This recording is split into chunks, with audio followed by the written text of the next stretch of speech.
Bonjour et bienvenue à tous. Nous vous proposons cette édition spéciale car le cyclone Maria est en approche et l'alerte rouge cyclonique vient d'être déclenchée.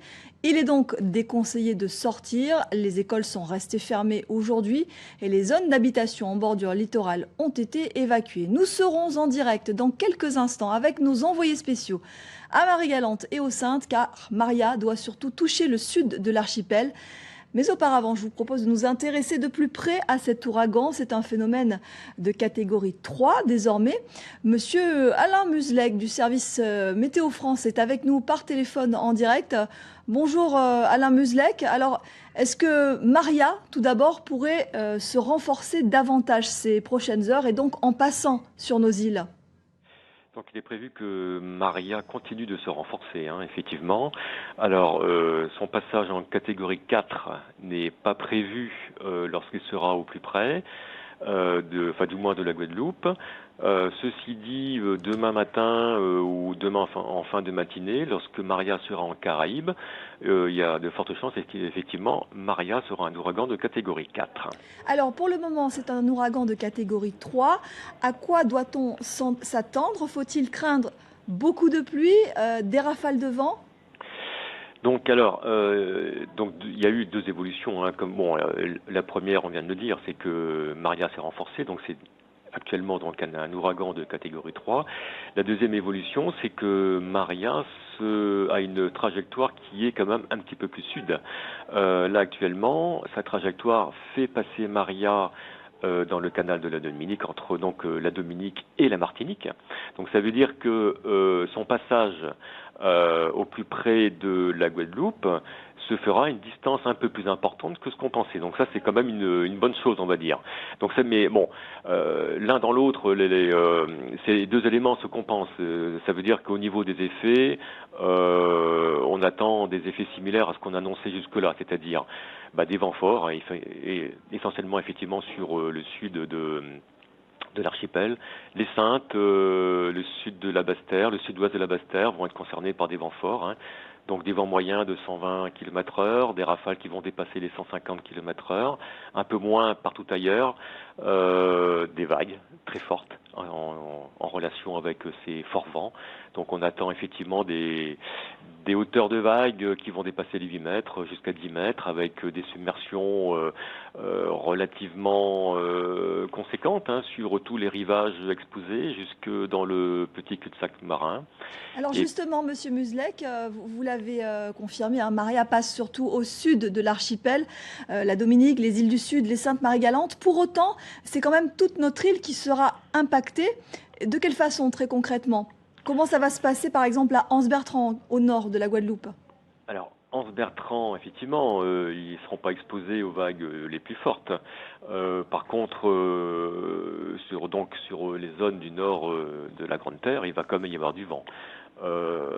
Contrairement en fait aux deux épisodes précédents qui étaient José et puis Irma, en fait on a des effets qui s'étendent beaucoup plus loin, si vous voulez, dans le nord du système. Donc il va y avoir même des vents forts, peut-être des rafales qui vont dépasser les 100 km/h même sur le nord de la Grande Terre. Et puis surtout, l'autre phénomène qui est vraiment à redouter, ce sont des précipitations très importantes parce qu'elles vont se faire dans la durée. On attend un épisode de pluie qui pourrait durer plusieurs heures, même peut-être une journée complète. C'est tout à fait possible. On en voit bien déjà sur les images radars que les pluies sont vraiment concentrées et relativement abondantes. Donc là, on peut avoir des pluies très importantes sur l'ensemble de l'archipel. Alors, Monsieur Muslek, combien de temps ça va durer ce phénomène? On peut s'attendre à combien d'heures, on va dire, de précipitations, de vent fort? Est-ce que demain, à la mi-journée, ça ira beaucoup mieux, par exemple? Alors, au niveau des vents et au niveau de la mer, c'est cette nuit surtout qu'on va avoir les effets les plus importants.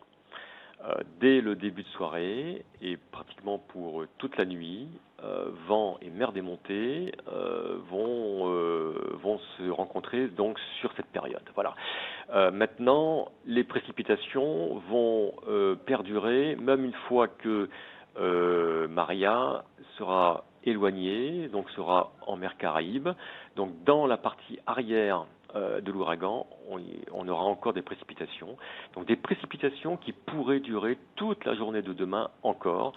Ça veut dire que sur cette durée, on va avoir des cumuls très importants et vraisemblablement des inondations relativement étendues. Très bien, Monsieur Buzlek. Merci beaucoup pour cette analyse très précise de la situation sur Maria qui donc est en train de nous toucher.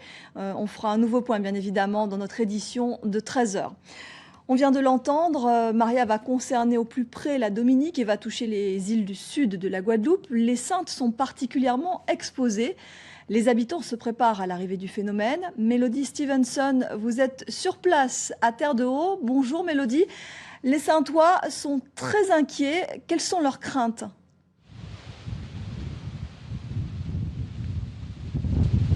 19h30, ça fait... C'est bon ? Nous sommes désormais en vigilance rouge et les habitants prennent très au sérieux l'arrivée de la menace Maria. Tout à l'heure, une Saintoise s'est confiée à nous et nous a dit avoir peur et qu'elle n'allait pas pouvoir dormir cette nuit, mais que tout était prêt déjà chez elle, qu'elle avait déjà fait ses provisions, qu'elle avait de l'eau et des denrées alimentaires. Alors les premiers effets sont déjà perceptibles aux Saintes. Comment cela se traduit très concrètement, Mélodie ? Alors Laetitia, je vous rappelle qu'on attend ici des rafales de vent allant de 150 à 200 km/h. Tout à l'heure, à côté de la plage de Grand-Anse, les premiers effets étaient déjà là. La mer est démontée. On attend là-bas une houle allant de 8 à 10 mètres. La situation risque d'évoluer rapidement dans les heures à venir. Merci Mélodie. Prudence à vous qui êtes sur place. Et après les Saintes, nous allons nous rendre maintenant à Marie-Galante. Marie-Galante, elle aussi, sur la trajectoire de l'ouragan Maria. Franck Aristide est également en direct. Bonjour Franck. Est-ce que le temps a commencé à se dégrader sur place ? Comme vous pouvez le voir derrière moi, Laetitia, ici, la mer est déjà déchaînée avec cette forte houle qui devrait encore se renforcer puisque des creux de 8 à 10 mètres sont attendus ici. Alors le littoral a bien évidemment été évacué pour éviter tout drame et puis Dame Nature va encore se déchaîner avec d'autres éléments qui sont attendus. La pluie qui commence à tomber et puis le vent surtout avec des rafales qui pourraient atteindre 200 km/h ici à Marie-Galante. Franck, quel est l'état d'esprit des habitants au moment où l'on parle ? Eh bien, ici, la population, Laetitia, s'est préparée à l'arrivée de Maria. Ce matin, les dernières courses ont été faites, les derniers coups de marteau ont été donnés. Les Marie-Galantais ne sont pas paniqués parce que Maria n'est ni le premier cyclone, ni le dernier qui s'abattra sur l'île. Alors, avec fatalisme, la population attend son arrivée. Et puis, avec la résilience qui caractérise les peuples insulaires, ils constateront les dégâts demain et reconstruiront si besoin. Merci beaucoup Franck Aristide en direct de Marie-Galante. Alors même si Maria est beaucoup moins puissant qu'Irma, le phénomène doit être pris au sérieux. Depuis midi, la Guadeloupe, je vous le disais, est en alerte rouge cyclonique. Il faut éviter toute sortie désormais, mais pas seulement. Voici un rappel des consignes relatives à cette alerte rouge avec Bergette de Saint-Jacob-Pierre. Vos réserves étant faites, nous sommes en alerte rouge. Protégez-vous. Le cyclone se rapproche avec des effets relativement forts. Rejoignez au plus vite vos habitations ou les abris signalés par les mairies. Après le rouge, c'est la vigilance violette. Ne sortez sous aucun prétexte, sinon vous risquez d'être pris au piège après le passage de l'œil du cyclone.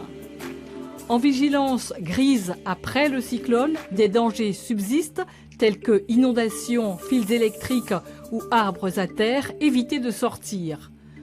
En vigilance verte, soyez attentifs aux informations et aux consignes des autorités pour vous déplacer.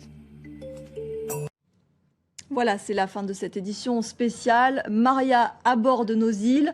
L'ouragan de classe 3 va passer sur la Dominique, mais sur les îles du Sud également, comme les Saintes. Vous le voyez sur ces images, les habitants sont déjà impactés par une dégradation de la météo. Et puis Marie-Galante également, particulièrement exposée. Également le sud de la Basse-Terre et puis la côte sous le vent, La Guadeloupe est donc désormais en alerte rouge cyclonique. Il est donc préférable de se mettre à l'abri. Nous ferons bien évidemment un point complet à 13h. Merci beaucoup de votre attention. À tout à l'heure.